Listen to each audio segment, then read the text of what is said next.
اعوذ باللہ من الشیطان الرجیم بسم اللہ الرحمن الرحیم۔ عزیز اسٹوڈنٹس، 12ویں جماعت کے اردو کے پہلے لیسن میں سیکنڈ لیکچر کے اندر آپ کا استقبال ہے۔ پچھلے لیکچر میں ہم نے دیکھا تھا کہ امیر حمزہ لگا کے تعاقب کے اندر روانہ ہوتے ہیں۔ کہانی وہاں سے کنٹینیو ہے۔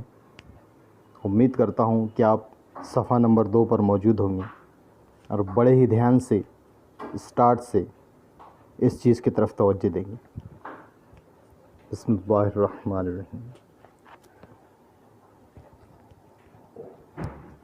راوی کہتا ہے کہ جب لکا 1000 شکل سے بھاگا تھا، حمزہ صاحب قران لشکر ظفر پیکر سے اپنے 4 ہرکارے سبادم تیز رفتار لکہ بے لقا کے ہمراہ روانہ فرمائے تھے۔ راوی مطلب لکھنے والا، داستان کہنے والا، روایت کو کہنے والا۔ راوی کہتا ہے کہ جب لکا 1000 شکل سے بھاگا تھا۔ 1000 شکل ایک قلعے کا نام، جہاں پہ یہ جو لکا ہے، یہ جو ساحر ہے، یہ جو جادوگر ہے جو یہاں پہ موجود ہے، وہ جب وہاں سے بھاگا تھا، جیسی جب بھاگا اور جیسی امیر حمزہ کو اس چیز کا پتہ لگا کہ لکا وہاں سے بھاگ گیا ہے، تو انہوں نے اپنے تیز رفتار لشکر سے، لشکر ظفر پیکر مطلب تیز رفتار لشکر، ان سے اپنے 4 ہرکارے سوادم یعنی اپنے 4 اسپیشل سولجر، اپنے 4 خاص سپاہی۔ وہ سپاہیوں کی خصوصیات دی گئی ہے کہ وہ کیسے تھے۔ وہ سبادم سے، سبا مطلب ہوا، دم مطلب اس کی سپیڈ والے، as like wind power, as like hurricane, یعنی سبادم یعنی بالکل ہوا کی طرح رفتار والے تیز رفتار لکہ بے لقا کے ہمراہ روانہ فرمائے تھے۔ اس کے پیچھے پیچھے وہ 4 ہرکاروں کو انہوں نے بھیجا۔ کس لیے بھیجا؟ اس کا مقصد کیا تھا کہ جس جگہ یہ مسکن گزی ہوں اور جو اسے پناہ دے، اس بادشاہ کی حقیقت سے اور اس ملک و سپاہ کی کیفیت سے حضرت قدرت شہنشاہی کو اطلاع دیں کہ لکا جس بھی ایریا میں جائے اور جہاں پر بھی رکے اور جو اس کو پناہ دے، اس بادشاہ کی ٹوٹل انفارمیشن اور ٹوٹل بایو ڈاٹا اور ٹوٹل کیفیت مجھے لا کر دو۔ غور کیجیے کہ لکا ایک ساحر ہے، ایک جادوگر ہے، لیکن اس کے پیچھے امیر حمزہ صاحب خود نہیں گئے۔ پہلے انہوں نے اپنے 4 اسپیڈی سولجرز کو روانہ کیا تاکہ اطلاع ہو اور تاکہ ان کا وقت بھی برباد نہ ہو۔ وہ ہرکارے بہمراہ یہ لکا یہاں تک آئے تھے۔ وہ ہرکارے اس لکا کے ساتھ یا لکا کے ساتھ، کیونکہ اس پہ زبر اور زیر کا کوئی صیغہ یہاں پہ ہے نہیں، آپ اس کو ویسے بھی پڑھ سکتے اور ویسے بھی پڑھ سکتے ہو۔ وہ ہرکارے بہمراہ یہ لکا یہاں تک آئے تھے۔ یہاں تک مطلب ابھی رائٹ ناؤ وہ لکا جہاں پر رکا ہوا ہے وہ یہاں تک آئے تھے۔ انہوں نے بیان سپاہ سالاران سلیمان سب سنا۔ جو سلیمان، جو بادشاہ ہم نے پڑھا اس سے پہلے کے لیکچر میں آپ کو بتایا، میں گلزار سلیمانی کیا پناہ لیا تھا لکا نے، تو ان کے ہرکاروں سے ان کے ہرکاروں نے، امیر حمزہ نے سب انفارمیشن لی۔ انہوں نے بیان سپاہ سالاران سلیمان سب سنا۔ اب آپ بولو گے سر یہ تو ورسز میں ہوا، امیر حمزہ کے ہرکاروں کو سلیمان بادشاہ کے ہرکارے کیسے بتائیں گے؟ تو یہ جو ہرکارے ہیں، یہ ہرکارے بڑے چالاک ہیں، بڑے مکار ہیں۔ امیر حمزہ کے جو ہرکارے ہیں، انہوں نے بہت ہی چالاکی کے ساتھ یہ ساری کی ساری انفارمیشن ان سے لی ہے کہ لکا کب آیا تھا، کیسے آیا تھا، کتنے تاریخ، کون سی تاریخ کو آیا تھا، کس جگہ سے آیا تھا، اس کو یہاں آنے کو کتنا وقت ہوا ہے اور آگے کے ان کے ارادے کیا ہے، ساری انفارمیشن انہوں نے دیا تھا۔ وہ ہرکارے بہمراہ لکا یہاں تک آئے تھے۔ انہوں نے بیان سپاہ سالار سلیمان سب سنا اور حال فوج اور ملک کا سب دریافت کر کے خدمت امیر کشورگیر میں چلنے کا ارادہ کیا۔ ساری انفارمیشن لی لیا۔ آپ نے دیکھا ہے 007 جیمز بانڈ، آپ نے دیکھا MI6، آپ کو پتہ ہے اس دور کا CIA central intelligence agency, MI6 Mossad, CID، CBI، یہ ساری کی ساری انفارمیشن لیتے ہیں اور ایگزیکیوشن نہیں کرتے۔ ایگزیکیوشن کرنے کا کام گورنمنٹ کا رہتا ہے، کسی حکم کو نافذ کرنے کا کام گورنمنٹ کا رہتا ہے۔ ان کا کام بس اتنا ہوتا ہے کہ انفارمیشن لے کر چلو، بعد میں اسٹریٹجی اور ایگزیکیوشن یہ گورنمنٹ کا کام ہوتا ہے۔ انہیں ساری انفارمیشن لے لی، اور ساری کی ساری انفارمیشن لے کر خدمت امیر کشور گیر میں چلنے کا ارادہ کیا۔ خدمت امیر کشور گیر میں چلنے کا ارادہ کیا مطلب کس کے پاس چلنے کا ارادہ کیا؟ جو ملک پہ قابض امیر ہے، یعنی یہاں پہ مراد امیر حمزہ صاحب۔ القصہ، قلعے سے نکل کر مانند سرسر کے روانہ ہوئے۔ اس قلعے سے نکل کر مطلب گلزار سلیمان کے قلعہ جس میں لکا روپوش ہے، وہاں سے نکل کر وہ ہوا کی طرح روانہ ہوئے اور سلطان عالی شان سعد بن قباد کی خدمت میں آ کر پہنچے، اور اپنے سلطان سعد بن قباد کی خدمت میں آ کر پہنچے۔ اتنے دور سے ہوا کی طرح روانہ ہوئے، اسپیڈ کے ساتھ روانہ ہوئے۔ یہ وہ دور ہے کہ جب نہ کوئی ٹرانسپورٹیشن کا کوئی خاص سسٹم ہے، اس زمانے میں صرف اور صرف ایک ہی اسپیڈی جو ہے تو سورس ہوا کرتا تھا، وہ ہوا کرتے تھے گھوڑے۔ مانند سرسر کے، سرسر ہوا کے چلنے کا ایک خاص انداز، ونڈ بلوئنگ، مانند سرسر کے روانہ ہوئے اور سلطان عالی شان سعد بن قباد کی خدمت میں آ کر پہنچے۔ وہ اس قدر باتاجیل تمام آئے تھے، وہ اس قدر اسپیڈ میں آئے تھے اور اس قدر تیزی کے ساتھ آئے تھے کہ پپڑیاں ہونٹوں پر بندھی تھیں، ان کے ہونٹوں پہ پپڑیاں بن گئی تھیں، کن پٹیاں لپکتی تھیں، اور اتنے دور سے چل کر آئے تھے، اتنے دور سے تیزی کے ساتھ گھوڑوں پہ بیٹھ کے آئے تھے کہ جب ہم بات کرتے ہیں تو آپ نے غور کرنا کہ اگر ہم پیدل چل کے آ رہے ہیں یا بہت دور سے آ رہے ہیں تو ہماری جو کن پٹیاں ہیں، دونوں آنکھوں کے سائڈ کا جو حصہ ہے پیچھے کے پیشانی کی طرف کا، وہ اندر لگتا ہے باہر نکلتا ہے، تو ان کی کن پٹیاں لپکتی تھی۔ انہوں نے آ کر شہنشاہ عالی جہاں کو مجرا کیا۔ پرانے زمانے کا جو سسٹم ہے، آتے سے شہنشاہ کو آتے سے بات بیان نہیں کی جاتی، پہلے اس کو سیلوٹ کیا جاتا ہے جھک کر، 30 ڈگری اینگل کے اندر جھک کر۔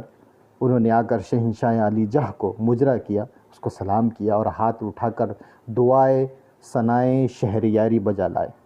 ایک خاص قسم کا ریچول ہے، ایک خاص قسم کی روایت ہے کہ آتے سے پہلے شہنشاہ کو سلام کیا جاتا ہے اور اس کے حق میں دعائیں کی جاتی ہے۔ وہ جو لوگ وہاں سے آئے تھے انہوں نے دعا کی اور یوں عرض کرتے تھے کہ اے بادشاہ عالی تبار، نصفت نشان لکھا ہے کوہ عقیق پہنچا، اور وہاں سکونت ٹھہرائی ہے۔ اے بادشاہ، اے عظمت نشان بادشاہ، آپ کا جو دشمن ہے وہ کوہ عقیق پہنچا ہے۔ کوہ پہاڑ، عقیق کا پتھر بہت ہی قیمتی ہوتا ہے۔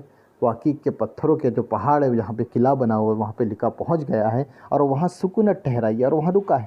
بادشاہ نے وہاں کے اعانت کرنے کا وعدہ کیا ہے اور وہاں کا جو گلزار سلیمانی بادشاہ ہے اس نے لکھا کی مدد کرنے کا وعدہ کیا ہے۔ باقی اور جو احوال کے ہرکاروں نے دیکھا تھا وہ سب منوان مفصلاً گزارش خدمت سلطان عالی شان کیا۔ جو کچھ بھی دیکھا تھا انہوں نے سب کے سب سلطان کو بتایا۔ میں امید کر رہا ہوں کہ آپ صفحہ نمبر 2 پر پہلے پیراگراف پہ ہوں گے اور بڑے ہی دھیان کے ساتھ اس چیز کو دیکھ رہے ہوں گے، ایسی میں آپ لوگوں سے امید کرتا ہوں۔ بادشاہ نے وہاں کی اعانت کرنے کا وعدہ کیا۔ باقی اور جو احوال کے ہرکاروں نے دیکھا تھا وہ سب منوان مفصلاً گزارش سلطان عالی شان، گزارش خدمت سلطان عالی شان کیا۔ بادشاہ نے اپنے سپہ سالار حمزہ صاحب قلعہ کی جانب دیکھا۔ بادشاہ نے اپنے خاص سپہ سالار جو حمزہ صاحب جن کے نام پہ داستان ہے، اپنے سپہ سالار حمزہ صاحب قلعہ کی جانب دیکھا اور حکم دیا کہ پہلوان دورہ عدی کو بلاؤ، کہ ہمارے دوست دور کے جو پہلوان تھے ان کا نام عادی تھا، ان کو بلاؤ اور پیش خیمہ طرف کوہ عقیق کے روانہ کرو۔ پیش خیمہ مطلب فوج کے جانے سے پہلے ایک خاص قسم کی پلٹن، ایک خاص قسم کی بیٹالین آگے کی طرف بھیجی جاتی ہے۔ تو انہوں نے بولا کہ پہلوان دورہ عادی کو بلاؤ اور پیش خیمہ طرف کوہ عقیق کے روانہ کرو۔ حزب ارشاد پلٹنیں اور رسالے بکر مرکب ہائے تازی پر سوار پیادے بے شمار کوچ کرنے لگے۔ توجہ دیجیے، اس سینٹنس کے اندر، اور میں تو یہ کہوں گا کہ اس پورے لیسن کے اندر بڑی ہی بھاری اور دقیق اردو ہے، اور اردو میں ہم کو پرفیکٹ ہونا بہت ضروری ہے۔ آپ کی انفارمیشن کے لیے بتا دوں کہ کچھ دن پہلے انڈین ایکسپریس کے اندر ایک زبردست آرٹیکل چھپا تھا اور اس آرٹیکل میں لکھا تھا if you want to grasp your memory power, if you want to increase your memory power, read Urdu. Urdu کی بات الگ ہی ہے۔ اردو کے بارے میں داغ دہلوی صاحب کہتے ہیں اردو ہے جس کا نام ہم ہی جانتے ہیں داغ، سارے جہاں میں دھوم ہماری زباں کی ہے۔ تو اردو کے، کیونکہ اردو ایکسٹریکٹڈ ہے عربک سے اور عربک کے اندر قرآن حکیم ہے اور قرآن حکیم کے اندر سارے جہاں کا علم ہے، اس لیے میں بڑی ہی التماس کے ساتھ عرض کروں گا کہ آپ بڑی ہی توجہ سے سنیں اور بڑے ہی دھیان سے سنیں۔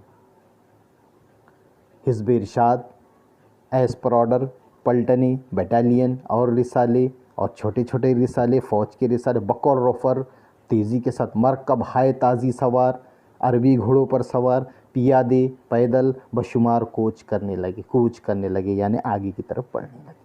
بازار لشکر کی روانہ ہوئی، لشکر کے لیے جو ضروری ساز و سامان لگتا ہے وہ بھی روانہ ہوا۔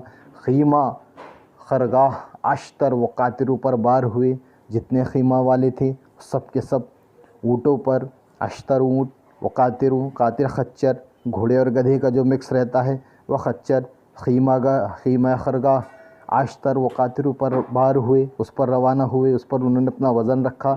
دلاور مسلح مکمل ہو کر چلنے پر تیار ہوئے، سارے ہتھیار مکمل کر کے، سارے ویپنس لے کر، سارے آرٹلریز لے کر روانہ ہوئے۔ بادشاہ سرداران گرامی کے اور صاحب قرا مع عیاران نامی کے سوار ہو کر برہبری اسی طرف چل پڑے۔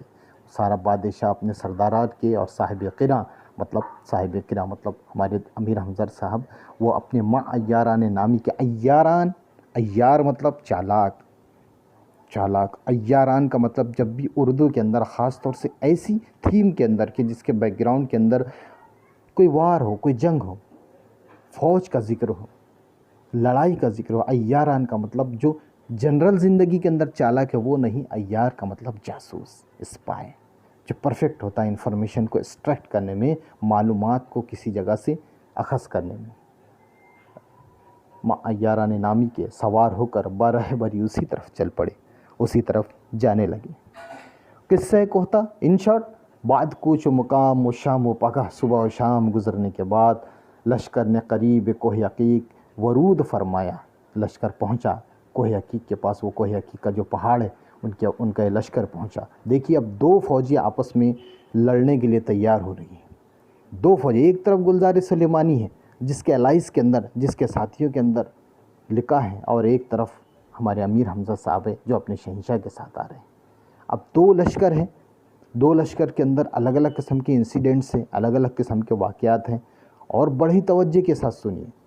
میرا آپ سے وعدہ ہے کہ آپ نے جتنی موویز دیکھی ہوں گی یہ ساری موویز آپ بھول جائے گی، اس قدر خوبصورت انداز میں یہ فلمایا ہوا ہے، اس قدر خوبصورت انداز کے اندر یہ دیا گیا ہے کہ جس کی کوئی حد نہیں۔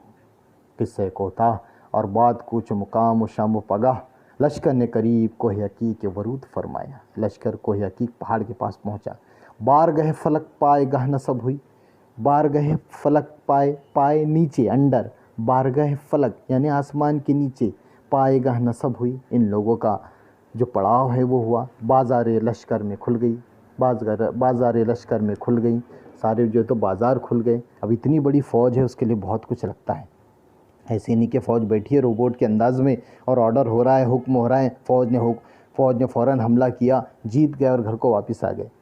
آپ کو پتہ ہے کہ پرانے زمانے میں جو جنگیں ہوتی تھی، تو جنگیں جب ہوتی تھی، آپ کو پتہ ہے اس زمانے کی جو کروز چلتے ہیں سمندر میں، تو کیسے اس کے اندر سوئمنگ پول ہوتا ہے، بازار ہوتا ہے، شاپنگ مال ہوتا ہے، سب ہوتا ہے، کیونکہ ان کو کئی مہینوں تک سمندر میں رہنا پڑتا ہے۔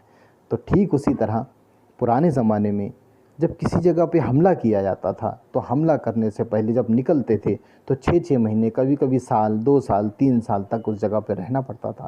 ظاہر سی بات ہے، انسان ہے تو ساری ضروریات تو ضروری ہے، تو اسی لیے ساری چیزیں جو انسانی زندگی کے لیے ضروری ہے وہ اس کے اندر ہوا کرتی تھی۔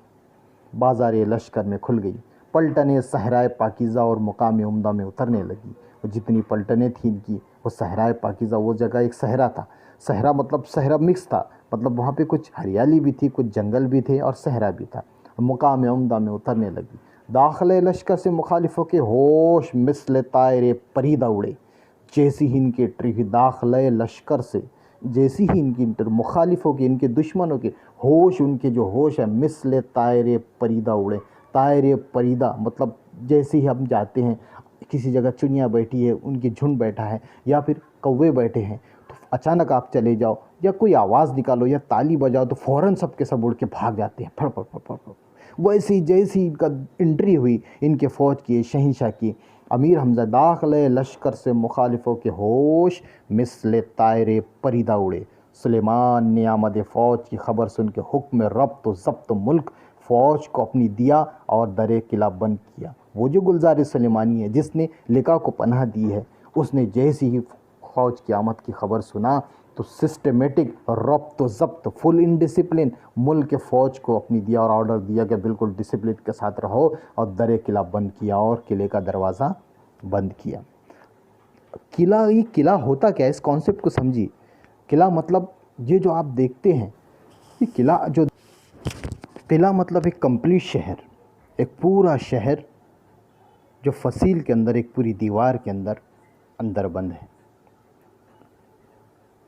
توپیں برنجی و آہنی ڈھلی ہوئی لگائیں، ادھر جو سلیمان ہے وہ کمپلیٹ اپنی تیاری کر رہا ہے، پورا فل تھیم کے اندر ہے، فل لڑائی کی تیاری ہے، ادھر بھی پوری تیاری ہے، ادھر بھی پوری تیاری ہے، اپنی پوری کانسے کی جو توپیں ہیں اور لوہے کی جو توپیں ہیں، الگ الگ دھات کی بنی ہوئی توپیں قلعے پر لگائی، برج و بارے وہ کنکرے وہ فصیلیں درست ہوئی، فصیلیں دیوار کنکرے برج و بارے آپ نے دیکھا ہوگا قلعے کے اوپر ایک ٹرائنگل ٹائپ سے الگ الگ قسم کے، یعنی وہاں سے فائرنگ کرنے کے لیے یا وہاں سے تیر و تلوار کرنے کے لیے سسٹمیٹک بنا ہوتا ہے ایک قلعہ، وہاں سے فصیلیں درست ہوئی۔ الغرض یہاں تو یہ تیاری شروع ہوئی اور صاحب کرام منتظر مقابلہ عدو سامنے قلعے کے فروکش ہوئے تیار ہوئے۔ ادھر یہ تیاری تھی اور سامنے کیسی تیاری تھی، جو ہمارے امیر حمزہ صاحب ہیں صاحب کرام منتظر مقابلہ عدو، بالکل تیار تھے، کمپلیٹ ریڈی، مقابلہ عدو کمپیٹ کرنے کے لیے، کس کا؟ عدو، دشمن کا مقابلہ، دشمن کو کمپیٹ کرنے کے لیے سامنے قلعے کے فروکش ہوئے، ایک دم فل تیار ہو گئے۔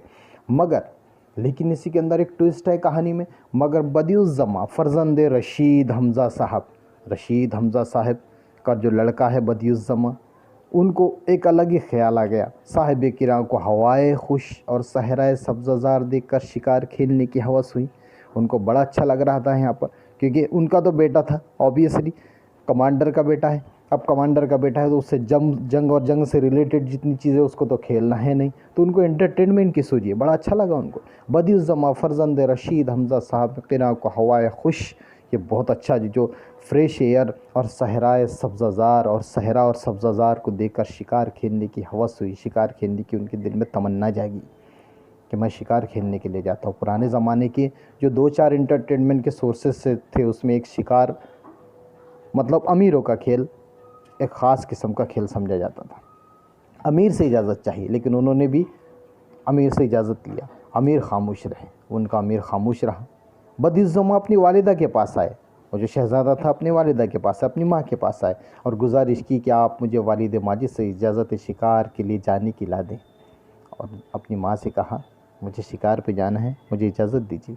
ملکہ نے منظور کیا، ملکہ نے بیٹی کی بات کو مانا، اور جب امیر بارگاہ میں ملکہ کی تشریف لائے، اور جب امیر حمزہ صاحب ملکہ کی بارگاہ میں تشریف لائے، ملکہ نے شہزادی کی سفارش کی، امیر نے بنا چاری رخصت دی، امیر نے نہ چاہتے بھی رخصت دی۔ اوبیسلی ہم لڑائی لڑنے کے لیے آئے ہیں، لیکن بیٹی کی تمنا ہے تو انہوں نے بنا چاہے بنا دل کے اجازت دی، مگر فرمایا کہ یہ صحرا تمام ساحران جہاں کا مسکن ہے، لیکن یہ کہا کہ بیٹا یہ جو صحرا دکھائی دیتا ہے، یہ جو ڈیزرٹ دکھائی دیتا ہے، پورے دنیا کے ساحران جہاں، ساحر جادوگر وچ، یہ صحرا تمام ساحران جہاں کا مسکن ہے، اس لیے میں اجازت نہیں دیتا کہ شہزادہ کسی آفت میں مبتلا ہو۔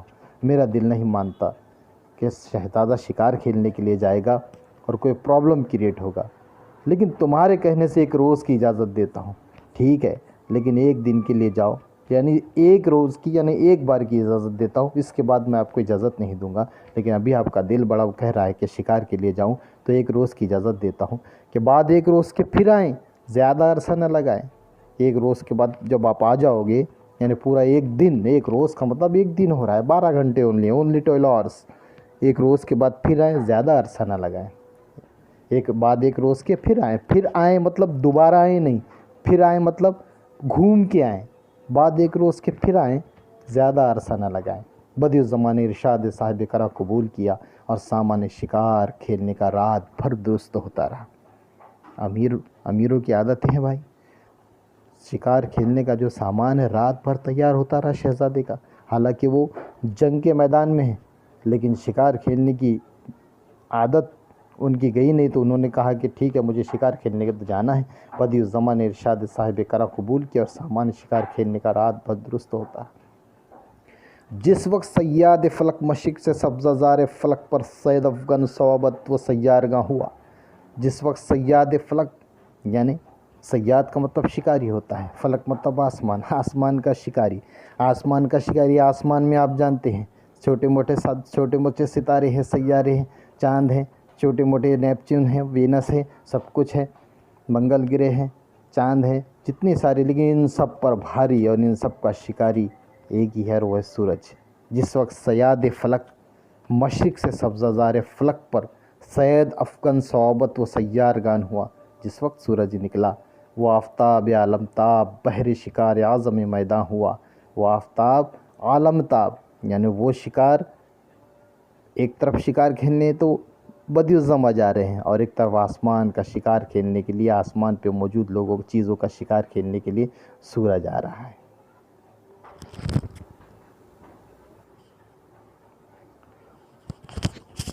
وہ آفتاب عالم تاب بحر شکار اعظم میداں ہوا، شہزادہ عالی مقام بحشم خدام صحرا میں صید افغن تھا۔ ہمارے جو شہزادے ہیں، شہزادہ بدیع الزماں، وہ اپنے تمام نوکروں کے ساتھ، باڈی گارڈز کے ساتھ صحرا میں شکار کے لیے تیار تھا اور ہر طرف قضائے نزہت دشت و کوہ کو دیکھتا جاتا تھا اور چاروں طرف جو تو قدرت کی جو کاریگری ہے وہ پیڑ پہاڑ سب کو دیکھتا جاتا تھا۔ سامنے کچھار سے ایک آہو اکھلیاں کرتا ہوا ترارے بھرتا پیدا ہوا۔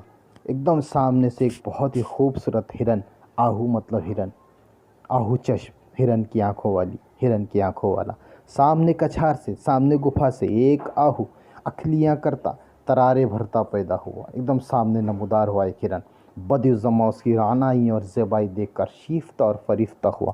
اس قدر خوبصورت ہرن تھا کہ اس کو دیکھ کر بدیع الزماں مبہوت ہو گیا کہ یہ ہرن تو مجھے چاہیے۔ بدیع الزماں اس کی رعنائی، اس کی خوبصورتی اور زیبائی اور اس کی دلکش رنگ و نگار دیکھ کر شیفتہ اور فریفتہ ہوا، قربان ہو گیا اس پر۔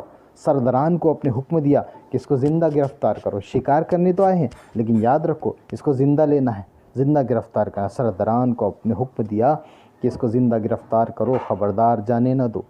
پھر بمجرد وہ حکم ہمراہیوں نے حلقہ باندھ کر اسے گھیرا، مگر ہرن کنوتیاں بدل کر سر پر سے شہزادے کے نکل کر چلا۔ اس کو گھیرا باندھا گیا، ڈھول بجا کر چاروں طرف سے گھیرا دے کر گھیرا گیا اس کو، لیکن وہ بھی ہرن تھا، وہ شہزادے کے سر سے نکل کر چلا۔ بدیع الزماں نے اس کے پیچھے گھوڑا اٹھایا اور کئی کوس نکل آئے۔ بدیع الزماں اس کے پیچھے تیزی کے ساتھ نکلا اور تیزی کے ساتھ بھاگنے، وہ تو ایک جنگل تھا، سیدھا میدان تھا نہیں کہ لوگوں کو دکھائی دے کون کہاں گیا ہے، کون سے راستے سے گیا ہے، اور تعقب کر رہے ہیں، سیدھے تو جا نہیں رہے۔ ہرن کدھر سے نکل گیا اور بدیع الزماں اس کے پیچھے گھوڑا اٹھایا اور کئی کوس نکل آئے۔ سب ساتھی چھٹ گئے، سب ان کے ساتھی الگ الگ ہو گئے اور یہ اکیلے رہے، اور یہ سب اکیلے رہ گئے اس کے اندر۔ اس وقت جب کہ ہرن پر دسترس نہ پہنچا اور وہ زندہ گرفتار نہ ہوا، فوراً ترکش سے تیر ماردہ مشت بحر کمان میں پیوستہ کر کے لگایا، اپنے ترکش سے تیر لیا اور اپنے کمان کے اندر لگایا۔ جب دیکھ لیا بدیع الزماں نے کہ یہ سیدھے نہیں آ سکتا تو اپنے ترکش سے تیر لے کر اپنے کمان میں لگایا۔ تیر اس کے دوسار ہوا اور وہ ہرن زمین پر گرا۔ بدیع الزماں پرفیکٹ شکاری تھے، جیسے ہی تیر مارا، تیر ہرن کے آر پار ہوا۔ شہزادے نے مرکب سے کود کر اسے ذبح کیا۔ شہزادہ فوراً اپنے گھوڑی عربی گھوڑے سے اترا اور فوراً اتر کر اس سے ذبح کیا۔ یاد رکھیے اپنے اسلام کے اندر اگر شکار کی اجازت تو ہے، لیکن آپ جانور کو تڑپنے نہیں دے سکتے، جانور کو تڑپنا ٹھیک نہیں ہے، تڑپانا ٹھیک نہیں ہے، اس کو فوراً ذبح کر لیا جائے۔ تیر اس کے دوسار ہوا اور وہ ہرن زمین پر گرا۔ شہزادے نے مرکب سے کود کر اسے ذبح کیا۔ جیسے ہی وہ ہرن ہلاک ہوا، ایک صدائے مہیب پیدا ہوئی۔ جیسے ہی وہ ہرن مرا، جیسے ہی وہ ہرن ذبح ہوا، ہلاک ہوا، ایک بہت ہی بھیانک قسم کی آواز آئی، صدائے مہیب پیدا ہوئی، ایک ایسی آواز کہ جس کو سن کر کراہیت محسوس ہو، ڈر محسوس ہو کہ اے فرزند حمزہ تو نے بڑا غضب کیا۔ ہرن کے اندر سے آواز آئی یا آس پاس سے کہیں گے تو آواز آئی کہ اے فرزند حمزہ، اے امیر حمزہ کے بیٹے تو نے بڑا غضب کیا، تو نے یہ بہت ہی غلط کیا کہ قتل کیا غزال کو۔ غزال مطلب ہرن، اس ہرن کو قتل کیا۔ یہ سرحد طلسم ہوش ربا ہے، ابھی تو جہاں کھڑا ہے یہ سرحد، یہ جو باؤنڈری ہے یہ ہوش ربا کی، وہ زمین کی باؤنڈری ہے، یہاں سے بچ کر جانا اب دشوار ہے۔ تو ایسی جگہ آیا ہے کہ اب تو یہاں سے بچ کر نہیں جا سکتا۔ شہزادے نے دیکھا کہ تمام صحرا گرد و غبار سے تاریک ہے۔ اچانک کیا ہوا، چاروں طرف دھول مٹی اور تاریکی پھیل گئی۔ آندھیوں کا طوفان برپا ہے، زور سے طوفان آ رہا ہے، آندھیوں کا طوفان۔ بعد لمبے کے شہزادے پر بے ہوشی طاری ہوئی، پھر جو آنکھ کھلی اپنے کو قید گراں میں پایا۔ جیسے ہی شہزادی کو اپنی آنکھ کھلی اس قدر تیز طوفان آیا کہ شہزادے کو کچھ سجائی نہ دیا، اور جب اس کی آنکھ کھلی اس بے ہوشی سے، جیسی ہی اس کی آنکھ کھلی تو اس نے اپنے آپ کو قید کے اندر پایا، بیڑیوں میں زنجیروں میں جکڑا ہوا پایا۔